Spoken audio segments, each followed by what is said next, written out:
Mr. Foreign Minister, thank you for giving us your time. Pleasure, my pleasure. So we are here in Moscow, and I came from Hungary, from Budapest, and just a few days ago. And Moscow is beautiful. This is the first time for me in Moscow. And when we planned this interview, there was a plan for you to come to Budapest with Marco Rubio, the US Foreign Minister. You were going to help to set up a negotiation between President Putin and President Trump. But finally you didn't come. We heard many different stories about why. What really happened? Is everything okay between you and Mr. Rubio and between Russia and the United States? Well, it's up to you because you're a journalist and your job, your profession is to analyze what is going on. It is not very difficult because these days, for example, the American foreign policy is as open as it could be. The President of the United States explains every day how he feels about one thing, about another thing. And this is, I think, very interesting for the journalists to be in a position to get this information straight from the leaders. President Putin yesterday commented upon the Russian-American relation at this particular stage. I wouldn't repeat what he said, but as regards the relations between Marco Rubio and myself, after the presidents had their conversation on the, I think, 16th of October, is it? This was a Thursday. And 3 days later, on Monday, Rubio called me. We had a conversation, very specific, where I reconfirmed our full adherence to what was discussed in Alaska and to what understandings, clear understandings, the presidents reached at that time. As you know, President Trump praised the Alaska meeting repeatedly, that this was a very good meeting, that it set the stage, laid the foundation. He said there are few issues to be fine-tuned, but this could be done easily. One issue is important, he said in his comments about the outcome of Alaska, but this important issue is absolutely subject to finding a solution, which is absolutely our assessment. After we talked with Marco Rubio regarding following up on the results of Alaska, he did not mention any new meetings or conversations, and I did not raise the issue because the entire initiative was coming from the United States, and we would be, I thought we would be ready to move as the Americans feel comfortable for themselves. Then the State Department issued a communique about our phone conversation, if I remember right, which said that we had productive discussion with Marco Rubio, and at this stage there is no need in a personal meeting between the Secretary of State and the Foreign Minister of Russia. So I concluded that the meeting was really good if they made such a comment. And I understand what is behind it. Behind it is the clarity with which we discussed the necessary steps together with Marco Rubio, steps which the Russian Federation and the United States can take to implement very clear, very blunt understandings reached in Alaska. Obvious. If you are talking, we feel the chance the conflict can be ended. But after, when we read the press, it's a different pictures. But why will you not call back Marco Rubio in this situation? And you can call back Marco Rubio and say, hello, I read in Reuters the articles, and Putin and Mr. Trump told this and this. Miért nem beszélnek gyakrabban egymással? Once again. Why don't you want to talk more often with each other? More often. Why? I called him before Alaska, soon after Alaska, and we met in New York just 3 weeks ago. And as I said, the initiative to have this, look, President Putin came to Alaska with the agenda which had been brought to Moscow by Stephen Witkoff few days before the Alaska summit. And we looked into the proposals which Stephen Witkoff brought, and we said that we need to think about it. And then in Alaska, President Putin said that he is ready to cooperate on the basis, which was on the basis of the concept and the framework which the envoy of President Trump brought to Moscow, and which they continued to discuss in Alaska. President Putin repeated each and every element of the concept which was brought by Stephen Witkoff, and was asking Stephen Witkoff, who was present at the discussions in Anchorage, is that right? Is that right? Everything was confirmed. And then President Putin said that we are ready to accept your concept, and that's how we believe we can move in specific terms on the basis of what you proposed. Then there was no direct response. They agreed that they should take some time to think about it. President Trump said he needs to talk to his allies, who, as you remember, came to Washington next day. Zelensky was brought with them.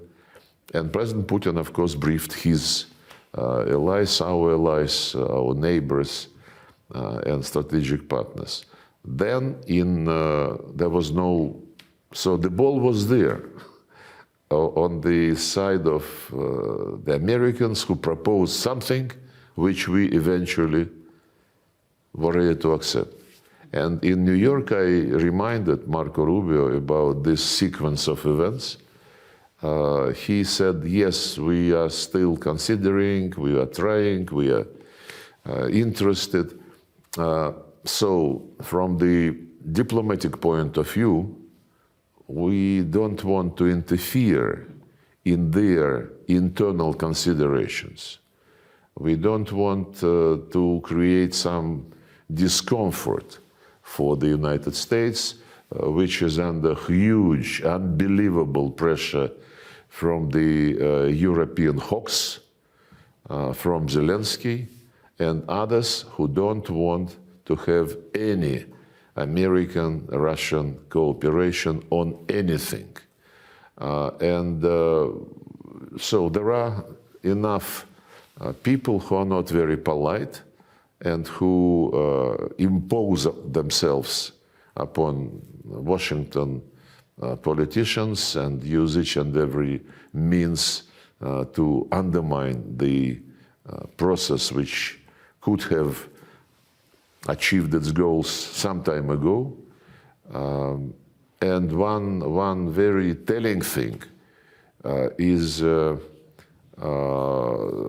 trying to push President Trump from the logic which he repeatedly presented in the past, and I will quote a couple of his statements regarding how this crisis should be resolved. He bluntly said, actually he was the first, if not the only, leader in the West, and maybe not only in the West, but on earth, who from the very beginning, even before he was inaugurated, early September, he was still president-elect, he said that you could never have NATO involved with Ukraine. Russia, if Russia has NATO right on its borders, it cannot tolerate it, and I could understand their feelings about that.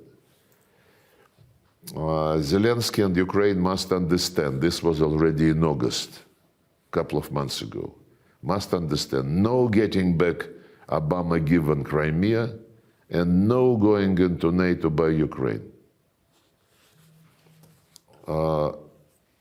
Also in August, Russia said we don't want them on our borders, and they were right.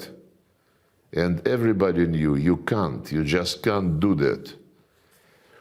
And actually, in Anchorage, I almost quoted, he said, we had an extremely productive meeting and many points were agreed to. There are just a very few that are left. Some are not significant. One is probably the most significant, but we have a very good chance of getting there. That was his statement at the press conference in Anchorage. So he went public with this assessment, which fully coincides with our assessment. And the very significant statement was made on the 16th of August, when he came back to Washington from Alaska, and he said, a great and very successful day in Alaska. It was determined by all that the best way to end the horrific war between Russia and Ukraine is to go directly to a peace agreement, which would end the war, and not a mere ceasefire agreement. This is key. He answered to all those who were, since the probably beginning of spring this year, they radically changed their rhetoric, and if before they were saying no cessation of hostilities, Russia must be defeated, strategic defeat, and so on and so forth, then as of spring, about that time, they started saying immediate ceasefire without any precondition. And they continue to sing this song until now. Rutte, Macron, by the way, Macron, when they shifted to this logic, ceasefire, stop the killings without preconditions, and then we'll see how it goes. And Macron was asked whether this cessation of hostilities, ceasefire, includes the pause in providing weapons to Ukraine. He said, no, it does not. No preconditions at all. So when President Trump, after Anchorage, bluntly, publicly, stated that in his conviction, it is not a ceasefire, but a sustainable, durable peace, which, as he said, must be a long-term peace, a very long-term. And another quotation, we are not talking about a 2-year peace and then we end up in this mess again. This is exactly what happened with the Minsk agreements, which were agreed in 2015, endorsed by the Security Council, and then the Ukrainian government and armed forces were violating the ceasefire announced by the Minsk agreements. And later, 5 or 6 years later, when these Minsk agreements were sabotaged in a very big way, the signatories like Angela Merkel, François Hollande, and the former Ukrainian President Poroshenko, they said, we never intended to implement them. We needed to buy time to rearm Ukraine so that Ukraine is able to continue to fight Russia. So when President Trump, after Alaska, said, we are not talking about a 2-year peace and then we end up in this mess again. It's the best, one of the best characteristics of what happened with the Minsk agreements. And when people now say nothing but a ceasefire, immediate ceasefire, and then history would judge, it's a very radical change. So, But this also means that the Europeans, they don't sleep, they don't eat, they try to twist the hands of this administration. yeah, some people say Russia is inflexible. And are there any Russian conditions in the negotiations that are flexible? For example, about territory. What about the parts of Donbass that Russia has not taken yet? And what about Kherson and Zaporizhia and others? Well, this is all reflected in many discussions. President Putin addressed this issue regularly when he is asked by journalists, or when he meets with President Trump, or with Prime Minister Orban, Prime Minister Fico, all those who are interested in talking to Russia, better understanding Russia's position. They always have a chance, an opportunity to come and discuss whatever is of interest for them. The new territories which you mentioned, they are not actually new territories. They are historic Russian territories. Yes, after the Soviet Union disappeared, this was left inside the former Ukrainian Soviet Socialist Republic, and there was no thought, that this Slavic republic could have leadership which would go the way the Nazis went before World War II. And step by step, Ukrainian government being independent from the Soviet Union, having proclaimed sovereignty and so on, they have been more and more under the pressure and influence of the Brits, Americans and Europeans, who were having a chance to implement the very old dream which Zbigniew Brzezinski expressed a couple of times, and some other American politicians, when they said Russia with Ukraine is an empire. Russia without Ukraine is a mid-level player, in a regional player in international affairs. We never, thought about this in those terms. But the philosophy of the U.S. Politicians who were obsessed with not allowing Ukraine and Russia to be together is very telling. It's the same divide and rule logic, colonial desire to undermine alliances which would not be ruled by you. And we recognize the independence of Ukraine, no doubt about this, but we could never think that the people who live on these territories which you listed, which are now in our constitution, that these people would be considered second sort, especially after the coup 11 years ago in February 2014, when the putschists took power by illegal bloody coup, masterminded by the United States.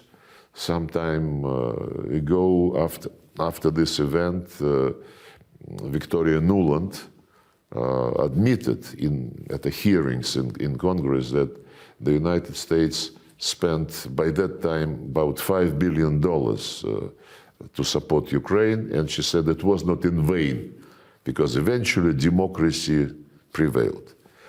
This democratic government, which came to power illegally, their first statement showing their political instincts was that they will cancel the status of the Russian language next morning after the coup. And the coup, of course, happened the day after Germany, France, and Poland guaranteed the deal between the then president recognized by everybody as legitimate president, and the opposition. And when we called the French, the Germans, and said, guys, you guaranteed the deal. Next morning, the opposition took all government buildings and so on and so forth. And they said, you know, sometimes democracy takes an unexpected twist. Interesting. Then, of course, they sent armed groups to storm Crimean parliament. That's when the people of Crimea rejected this power, these authorities, and held referenda. Then Donetsk and Lugansk, the parts of Donetsk and Lugansk did the same. It is not for territories for us. It is about the people who have been living on those lands for centuries, more than 300 centuries. They were building cities, including the city of Odessa, a very famous place which was founded by Catherine the Great, whose monument recently was removed by Zelensky government, who would like to forget all parts of history which one way or another link Ukrainians and the Russians. But this is going to fail. He cannot undermine this. So my point is that, and when President Trump said about NATO in Alaska, when also in Alaska he mentioned about territories, for us it is not territories, it is the people who live on these territories. But when next day, when this crowd, European crowd, brought Zelensky to the White House, and after that Zelensky was talking to the media, and some Europeans were talking to the media, and they say, nobody can prohibit Ukraine to join NATO, no territorial changes, no nothing. Actually, I will quote some of the statements by Zelensky and his team. They, from April 22, when Boris Johnson came and prohibited Zelensky to accept the deal negotiated in Istanbul, which was actually proposed by Ukrainian side and which was initial. But after this was undermined by Boris Johnson, now we know that he got about £1 million from his friend to continue the war, because his friend was selling arms to Ukraine. So after that, they said no negotiations with Putin, no negotiations, only he must be brought to International Criminal Court. We want European soldiers, we don't want no ceasefires, he was saying only 1 year ago.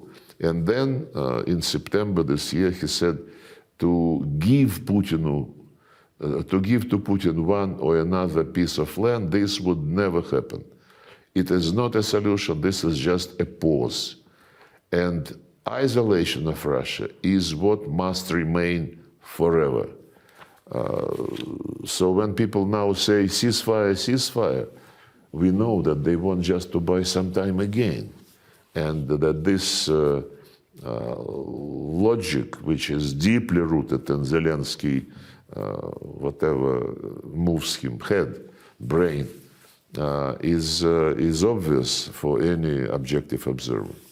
Donetsk and Luhansk and Crimea, I understand, but what about Kherson and Zaporizhia? Could Russia ever talk about giving them back to Ukraine? They are also part of our constitution, and the fact that this was not just imposed from above, like in Kosovo. The population was not asked. The representative of the United Nations, who was a former Finnish president, he just said Kosovo is independent, full stop. Unlike this trick, we based the decision to include them, to admit them back to Russia, because all these lands were founded by the Russian Empire and developed by the Soviet Union.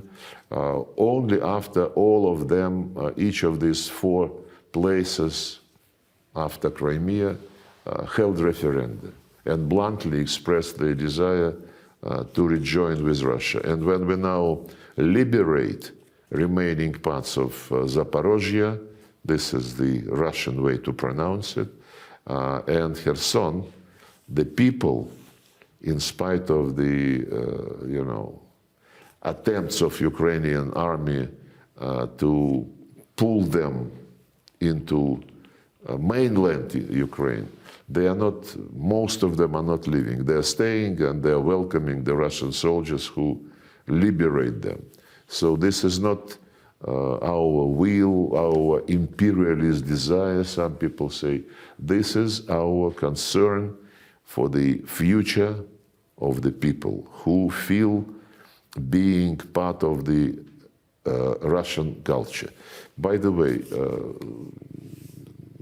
when Zelensky and his entourage, like Macron, Starmer, Merz and others, they still say Russia must get out of Ukraine, out of 1991 borders. And yesterday, I think, they gathered in London for this coalition of the willing, and Starmer, addressing the media before the event, he said that Russia, Putin is the only one who doesn't want peace. And this deserves some explanation. Putin supported the deal between the government and opposition in 2014, immediately after the coup. Obama called him, Obama asked him not to block the deal. He said, if the legitimate president is signing something with the opposition, how can I block him? And then, you know what happened? The coup and explanation by the Europeans that sometimes democracy is very tricky. They did not lift a finger to stop this putschist, though they knew very well that they came to power under the neo-Nazist banners. Then in 2015, the Minsk agreements, we negotiated the Minsk agreements. We were prepared to implement them. They, as I mentioned, said that we never intended to do this, we just needed to buy some time. In April 2022, a couple of weeks after the special operation started, Ukrainians asked for negotiations. We agreed, we held several rounds in Belarus, and then moved to Istanbul. And in Istanbul, as I said, Ukrainian delegation put a paper with the principles to be developed into a treaty. We accepted this paper, it was initialed, and then Boris Johnson said, don't do this, continue to fight Russia until we defeat them. So when Starmer said that Putin is the only one who is against negotiations, he should remember about his former Prime Minister, Boris Johnson. He should remember about those in Germany and in France who signed the deal and then a few years later admitted that they never intended to do this, in spite of the fact that it had been endorsed by the Security Council. And then Starmer continued to say that Putin must stop atrocities, must stop killing children, and he must withdraw to the borders of 1991. On children, it's a shame. I mean, the amount of lies, the amount of propaganda is astonishing. We have been hearing that tens of thousands of children has been stolen by Russia from their parents, and after the Istanbul process started this year, there were 3 rounds. At the very first meeting, our delegation asked Ukrainians, guys, you are concerned about the kids. Can we get the list of those kids who are missing? It took some time. Eventually, we received the list of 3 139 names. 339.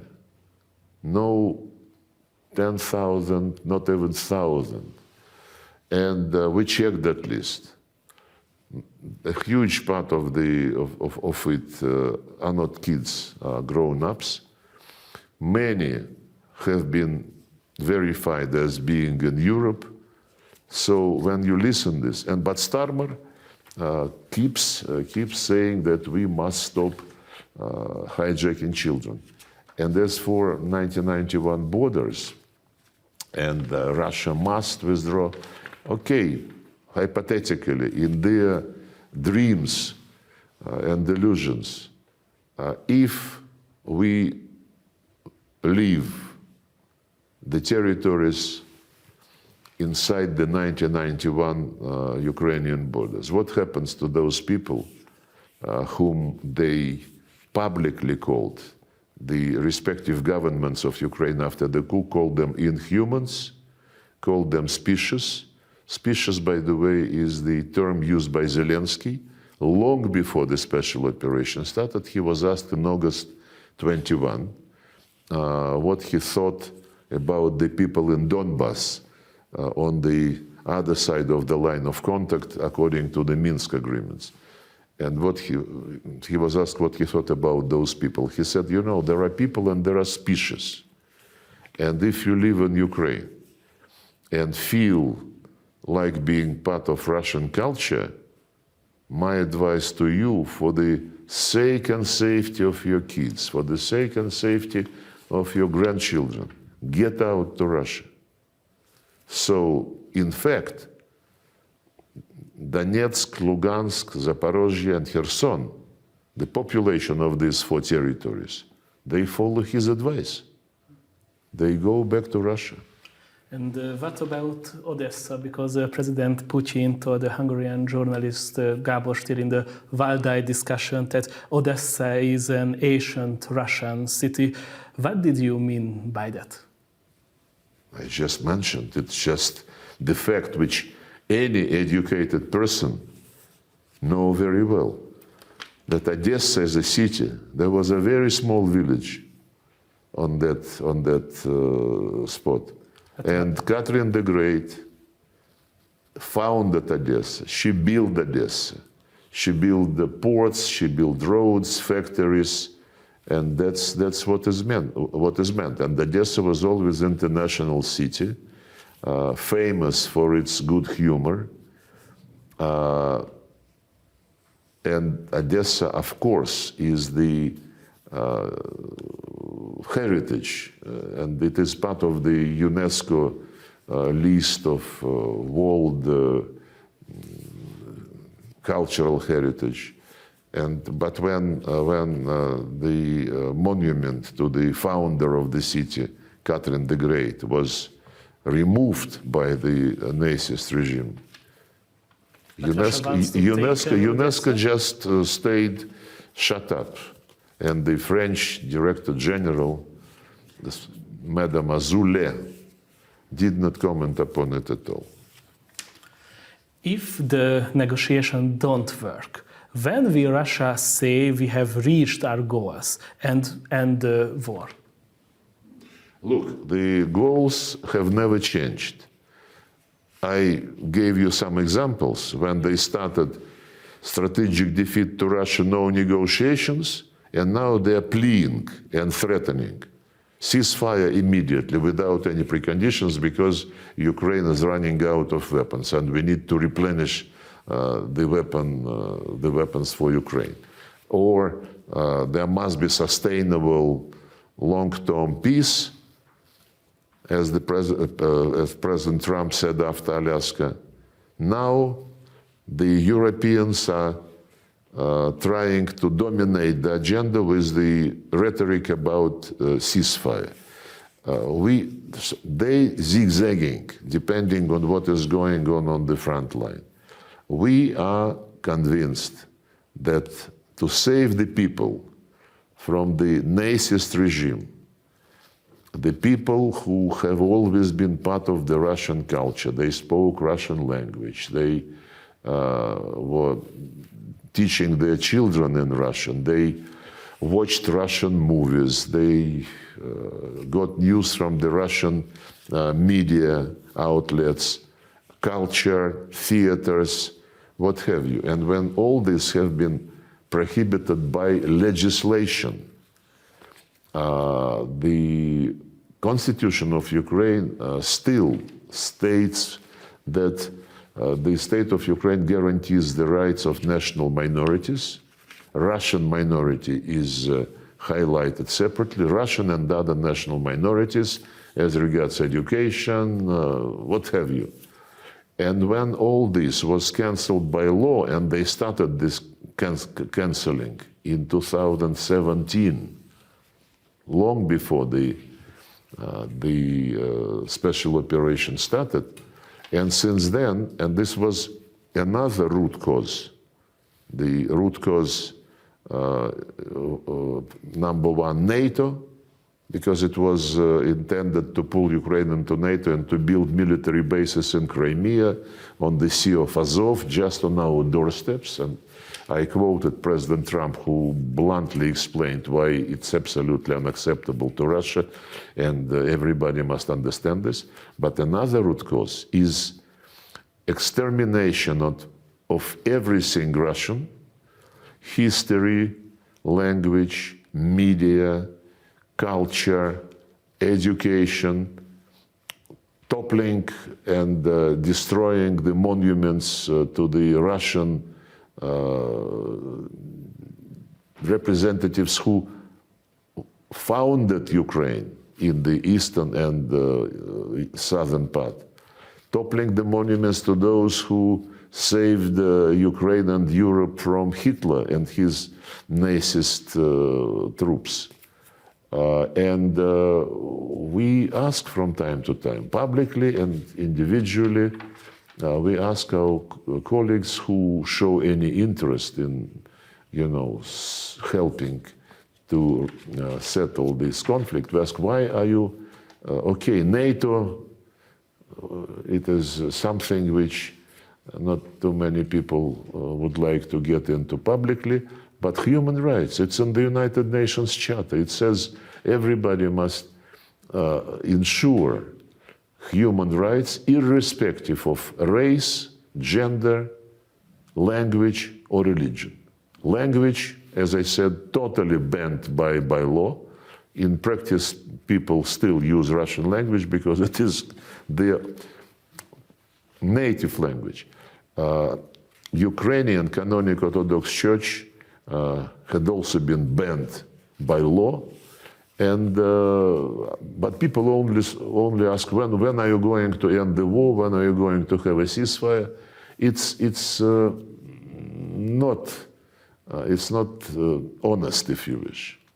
An honest discussion would be to tell Ukrainians, before anything else, restore the language rights for restore all national minority rights, because your constitution says so, and in violation of the constitution you pass so many pieces of legislation, including, by the way, the legislation which discriminates Hungarian national minority in the western Ukraine, though Ukrainians try to be very specific in discriminating Russian language and trying to make some concessions for the language of the European Union.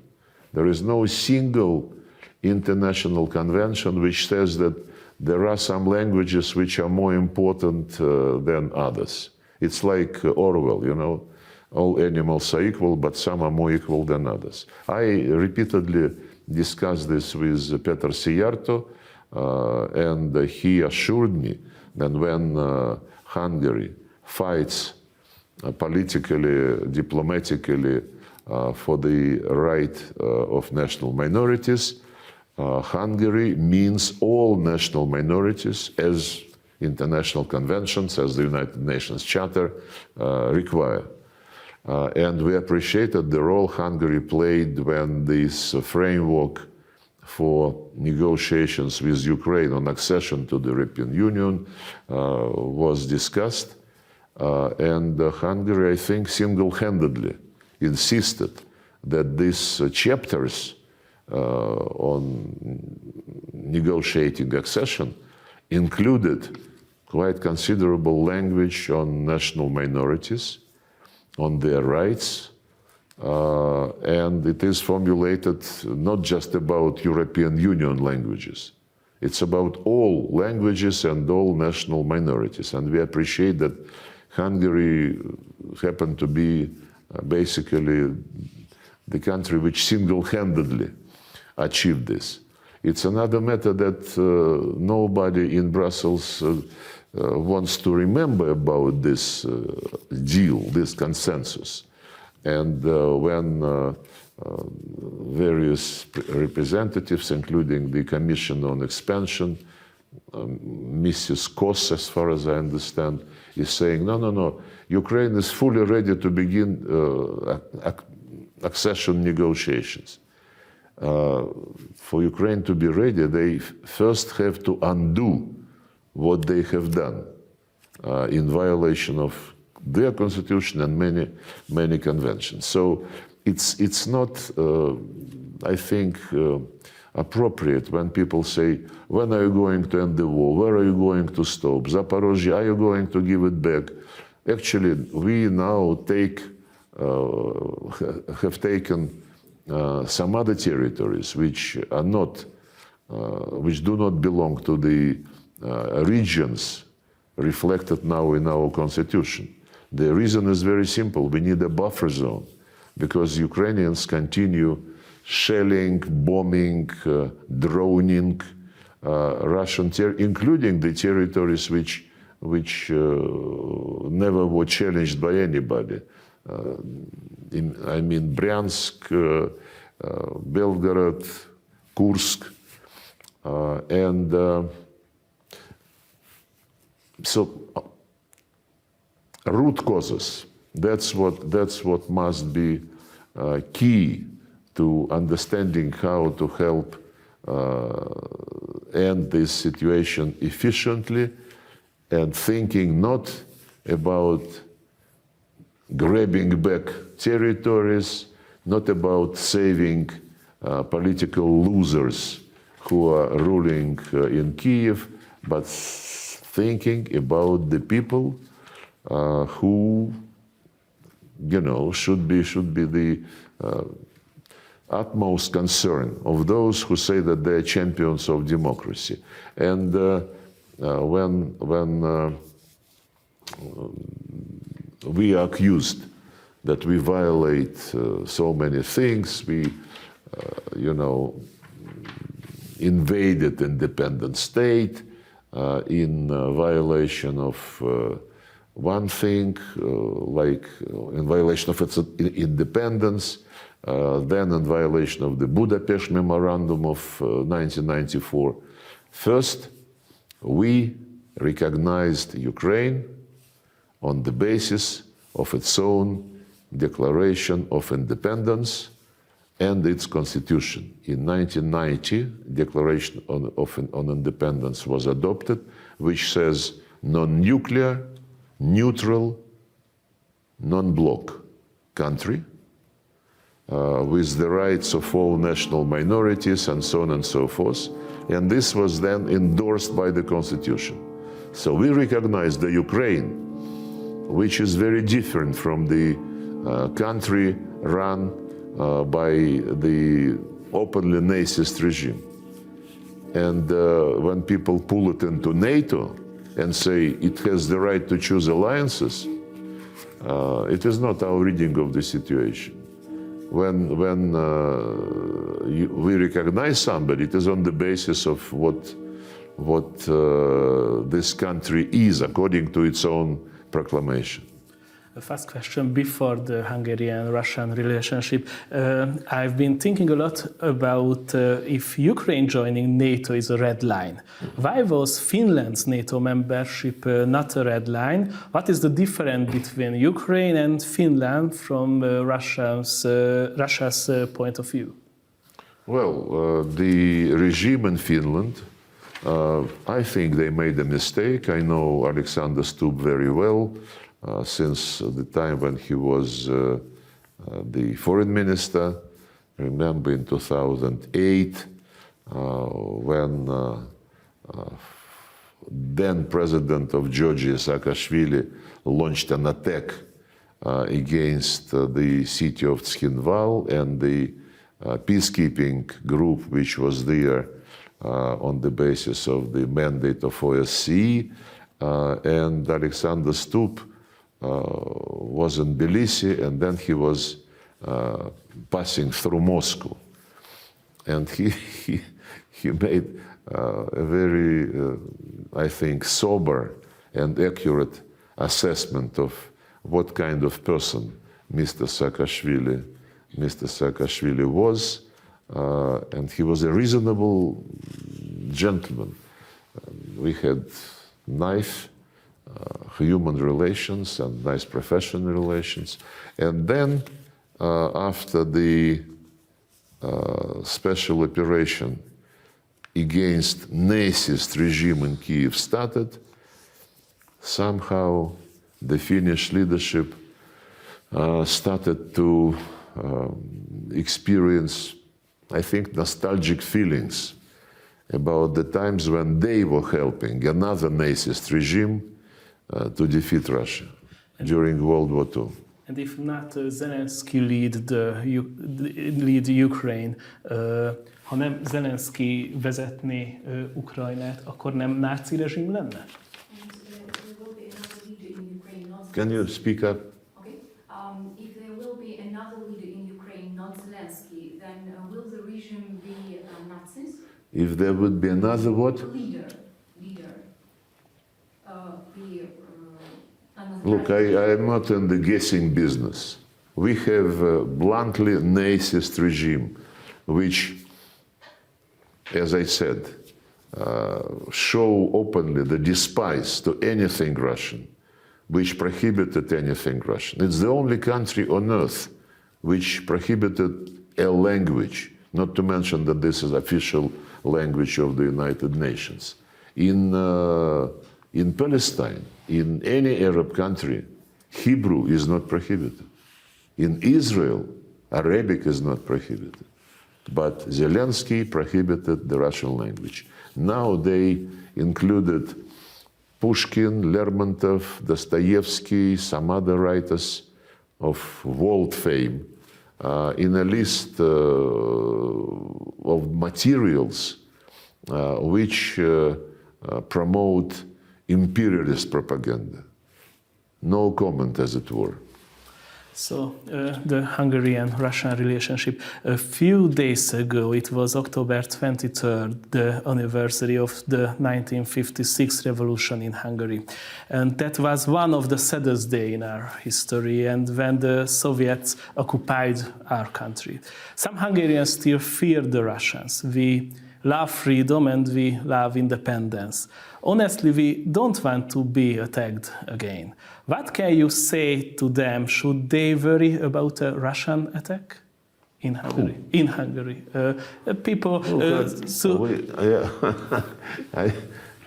For example, you went Alaska. They don't need to be told. They know this, and we long ago reached agreement with our Hungarian colleagues that there would be no emotions, that there would be honest reading and rethinking of history. When President Putin was in Budapest long ago, 2006, he laid flowers to the monument to the victims of 1956 events. And just recently, he was in Eastern Economic Forum in Vladivostok, I think 2 years ago, in 2023. And he said that this, addressing the issue of 1956, that this part of the Soviet policy was a mistake. And they don't have any difference on assessing those events with Prime Minister Orban, but they, as I said, they don't need to ignite emotions around this issue, though maybe some people in Hungary and in Russia, especially those who emigrated, maybe they would like to drive a wedge in our relations and to try to steer this history, but the leaders of Russia and Hungary, they know better. This is part of history.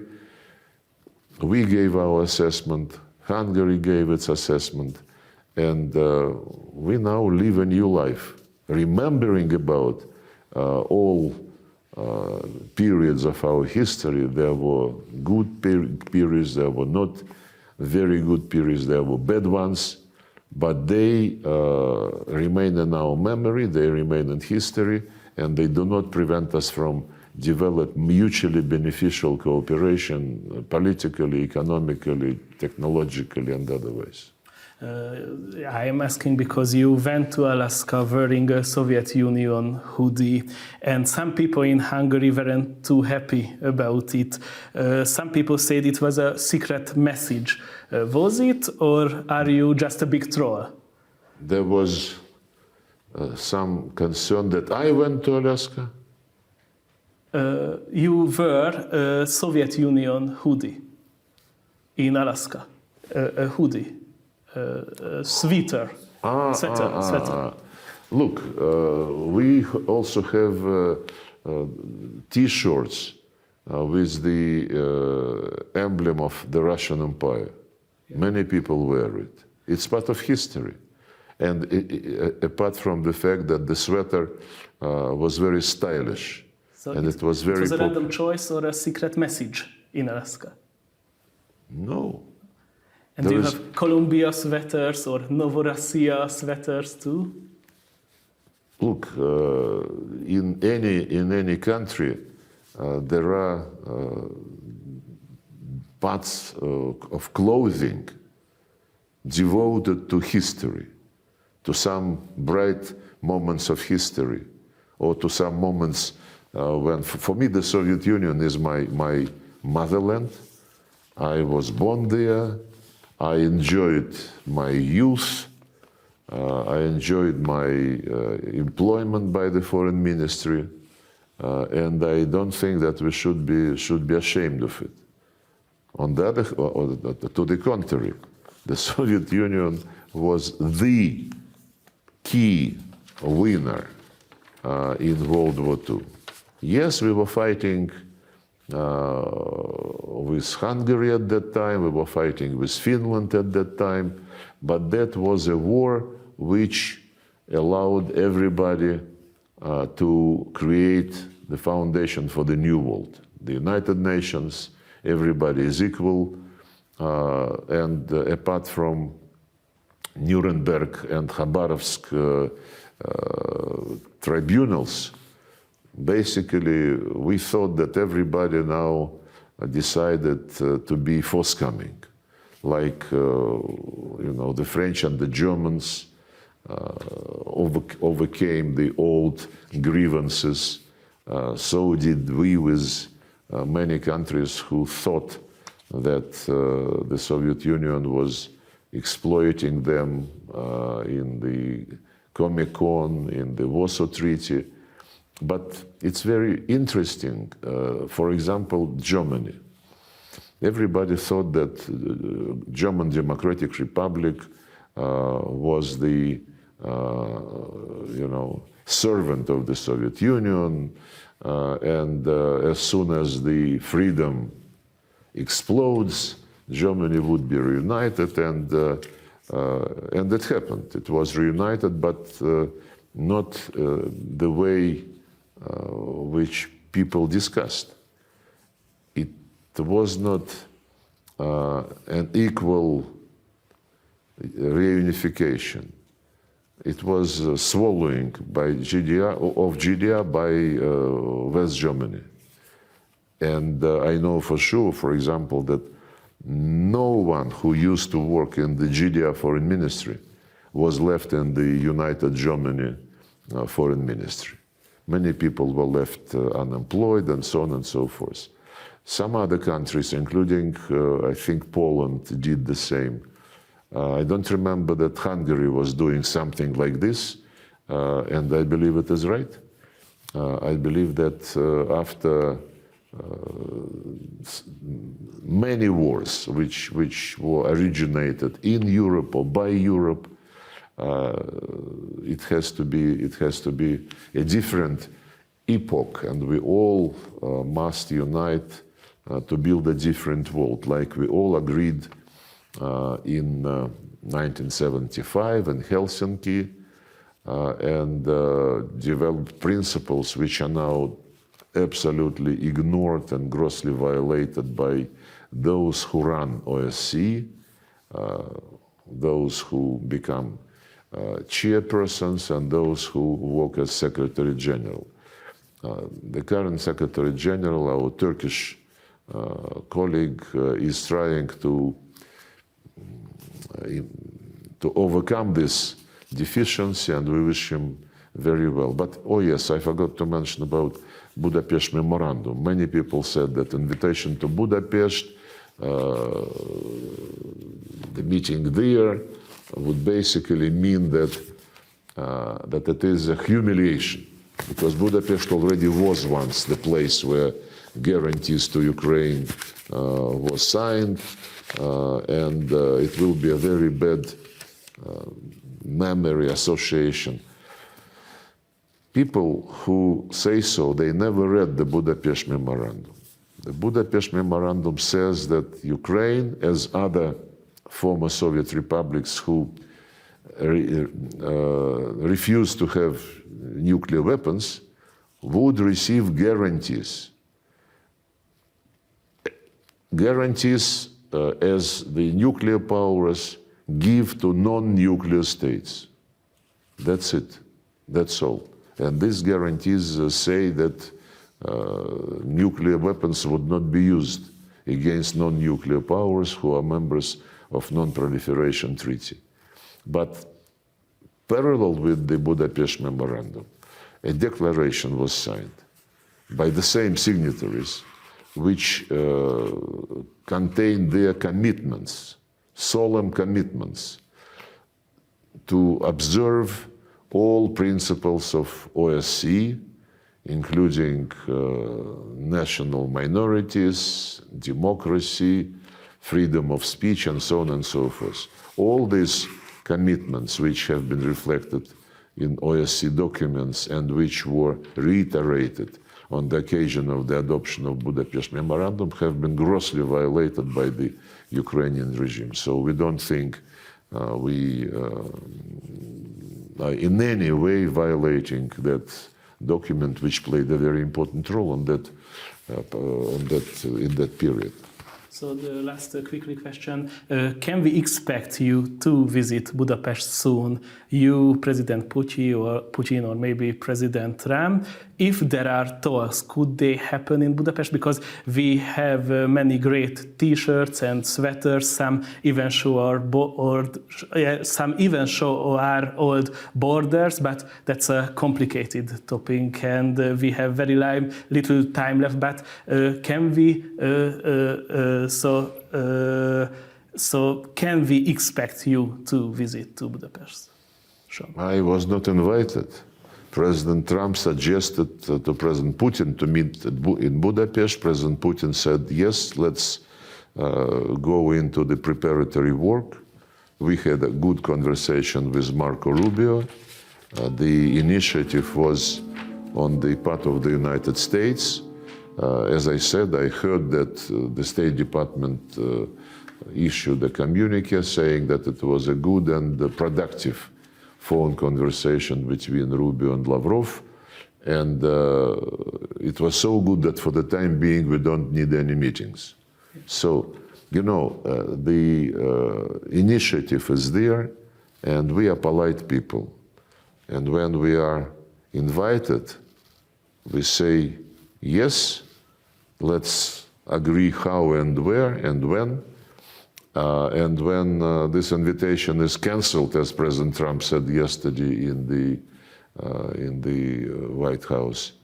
Later they said that cancel means postpone. It's up to those who initiated the process.